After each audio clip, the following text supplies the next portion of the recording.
and welcome back to the One Idjit's Thoughts on podcast, episode 3 of the 12 Days of Trivia series in the Dog Days of Advent. I'm joined once more by my lovely wife, Darcy. Hello! And let's just get right into those answers to last episode's questions. Okay. The question was, this cookie was invented in Philadelphia, though its trademark name is based on a Massachusetts city, and the machine that allowed extrusion of dough and filling at the same time, the filling was dropped from the name because they thought it kept away a younger demographic. You know, I came up with a bunch of answers, and I don't think any of them are correct. Because first you said Boston, and I know that's I never said Boston. I thought you did. I said a Massachusetts city. Okay, well, at any rate, Necco is what I came up with. Necco wafer. Yeah? I don't think that's correct, though. Have you ever been to Newton, Massachusetts? Oh, no, I haven't. Oh, okay. Well, they named the fig Newton after Newton, Massachusetts. Oh, and but I can see how that would work out. Yeah. Okay, so that's fig Newtons. Okay, nothing. The answer about is, the cookie is the Newton, as trademarked by Nabisco, based on a generic fig roll cookie. An article in the New York Times points out that figs, along with prunes, are recognized for their laxative effect, and therefore a lot of people equated the fig to geriatric. That, along with the fact that they were marketing other fruit Newtons for years, resulted in the name change that dropped the fig from the fig Newton name. But who cares if it makes you poop? That's good. Yeah, I know, but they think that old people want to poop, so therefore old people eat fig Newtons, therefore I don't want to buy those fig Newtons, those are old people cookies. I remember my mom making me eat those as a child because they would make me poop. I didn't know why. I just liked them. They were good. All right, and then question number 2. If you sat in your rattan chair in front of a plate of macaroons that were on a raffia placemat, you're enjoying 3 different products from which plant family? I said it was coconut, but I don't know what that means.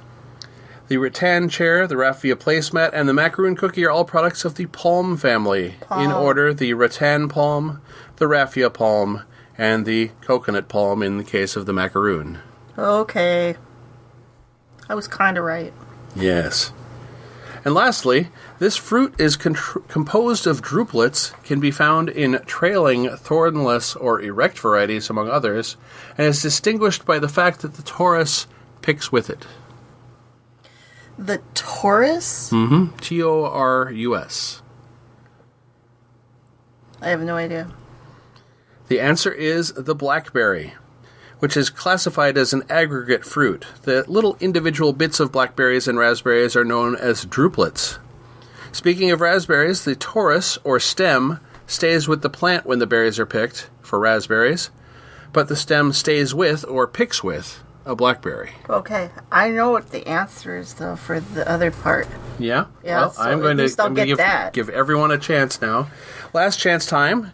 Can you name the category for the extra point, even if you missed all or part of the first 3 points? Newton, palm, and blackberry. What do you think?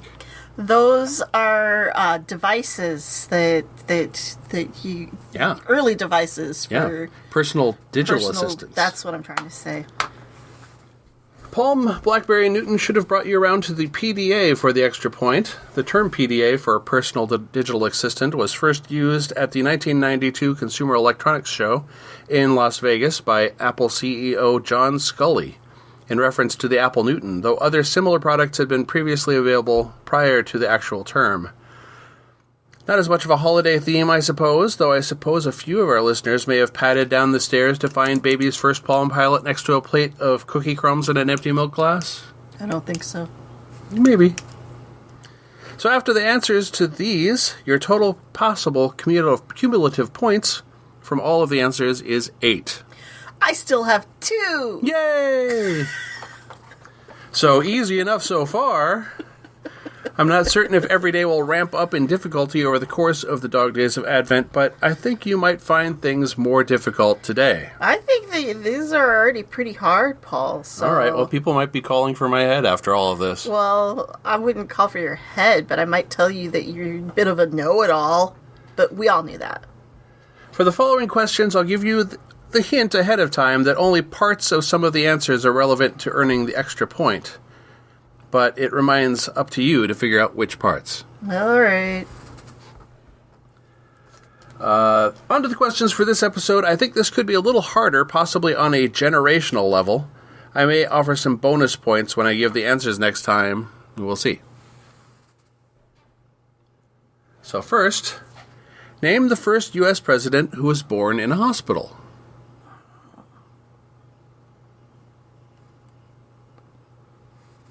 Okay. I have an idea, but I don't know if it's right. Next up, name the famed explorer who died at Grinder's Stand on the Natchez Trace of an apparent suicide in 1809, though whether the gunshot wounds were self-inflicted remains a point of dispute among some historians. Can I get a repeat on that? Yes. Name the famed explorer who died at Grinder's Stand on the Natchez Trace of an apparent suicide in 1809. It's undetermined whether the gunshot wounds were definitely self-inflicted. By some historians don't agree. Okay. And finally, if you're out Christmas shopping and you drop by the place called Dress for Less, what is the name found above Dress for Less? I got that one. That was easy, thank you. We're apparently rounding out the episode with a birth, a death, and some inexpensive clothes. Best of luck on figuring out that category for your extra point. I workshopped this one with Darcy before she volunteered herself as a participant, and she was pessimistic that anyone would get it. Happy hunting! You've been listening to the One Idjit's Thoughts On podcast, produced by Paul Mackey in association with Nimlas Studios. Any short clips of audio from shows is included under fair use for commentary purposes, and copyright for that content remains with its original copyright holders. The theme song is Too Good by Jack Mangan and is used by his generous permission. One Idjit's Thoughts is produced under a Creative Commons Attribution, Non-Commercial, No Derivatives 4.0 International License. You can find more episodes of this podcast and many other fine podcasts at nimlas.org. You can contact me by emailing idjitcastpodcast@gmail.com or commenting on episodes at nimlas.org. Let's make our own memories.